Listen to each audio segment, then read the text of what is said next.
Okay, so I screwed up the end of that last video, so I just cut it off and I thought I'd start a new one with your white stripes piece. This piece is good. You're set up very nicely here. And I think typographically, I think that there's something happening here that would just really be wonderful if you were to fix it. And that would be the obvious that this whole center panel is centered. The type is centered. Whoops. Let's see. I want to bring that down a little bit so we can see it. So you see that symmetry right there. Bottom last line centered. That's not a good way to set type. I think the only time I ever center type anymore, or have in the last 12 years, is for wedding invitations. It's just not a good way to to present type. I think a lot, and then actually there's another place where I center type, and that's in a magazine deck. But other than that, you would never center type in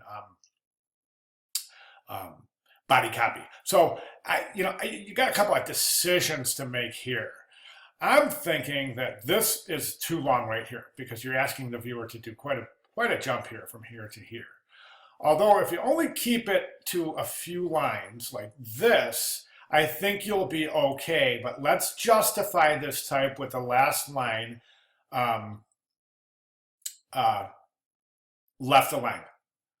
Okay, and do that, and then go to your two column, but instead of centering this type for each column, do not make your viewer jump an image. Okay, this has got to be two columns where it reads two columns like that and like that, instead of going after court slip gills and henchman and two. Is that? Oh, I see. It's not. Okay, you're not. Okay, you're not doing that. That's excellent. So this ends here and starts again up here. So that's fine, but let's go ahead and make sure you justify these with last line left aligned. Okay, and then you'll see how your text wrap will really come together. You don't need your little stroke around these images. You don't need a stroke at all around those. I think that just adds a little bit of separation from the page. This is fine here.